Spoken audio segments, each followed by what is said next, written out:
I say, don't marry who you love. I say, love who you marry. Because that's what the Bible teaches. If you love somebody and God approves of that person, that's good. It's an added advantage. But you may love somebody and God will say that's not the person. You will sacrifice your love and marry who God says. And so you are asking the question, you say, if I don't marry who I love, who should I marry? You marry the person God leads you to. Number two, you marry a person that fears God, that is under the government of God.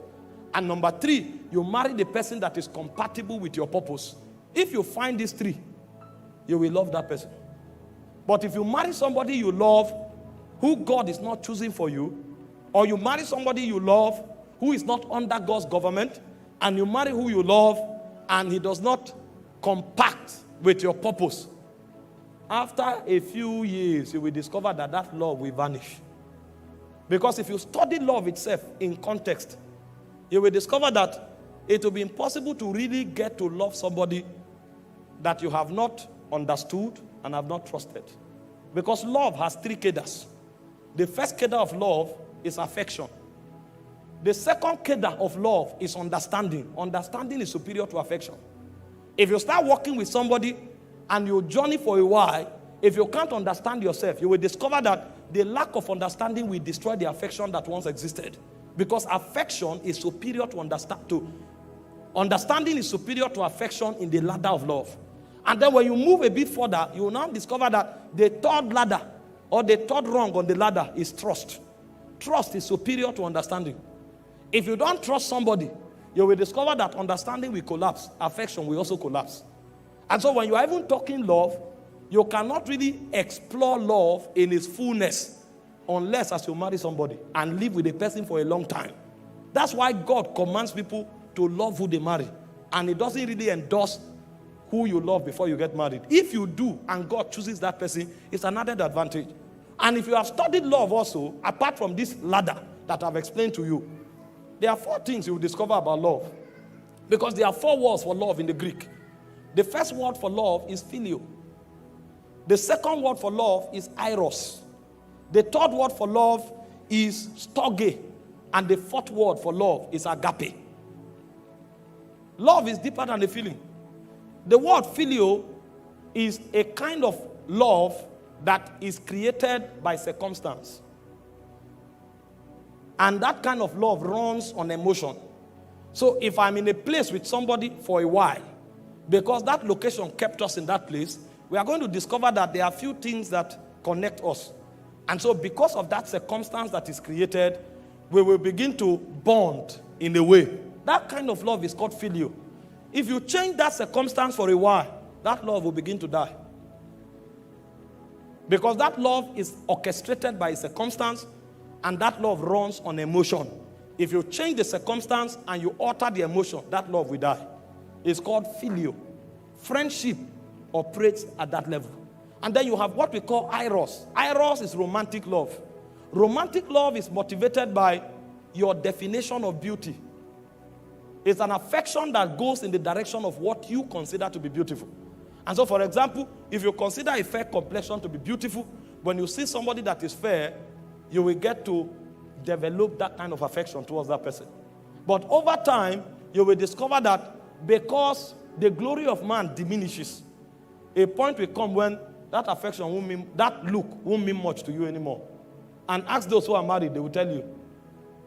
When you get married, you are going to discover that as powerful as sex is, even sex will become a responsibility. It's when you are not yet married that demons are touching your emotion. You say, hey. When you get married, you will know that demons were involved. You saw the lady's leg, you say, Jesus.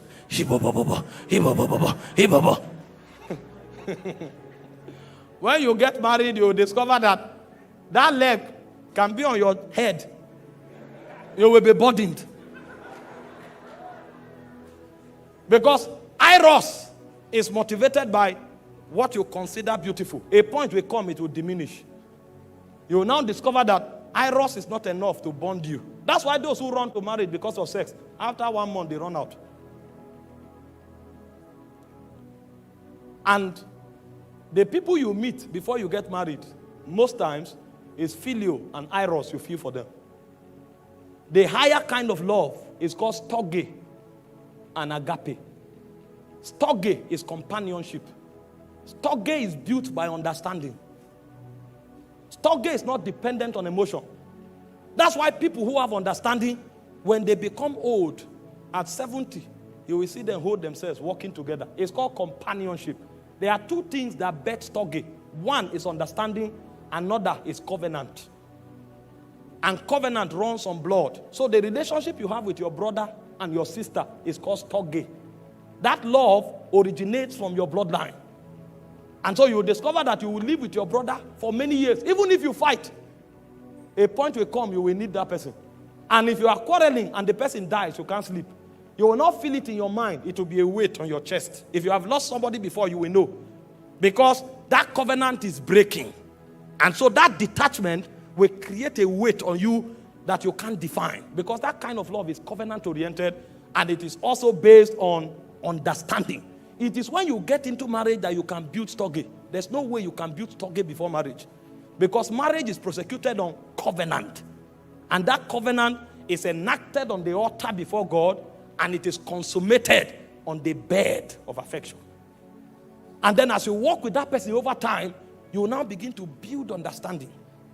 You will now discover that if that person can discern you and you can discern the person, a kind of love that you can't define begins to grow. You just know, it looks as if you become dependent on yourself so much that you can't do without each other. You can be together for 2 days. There's no eros operation. There's no sex.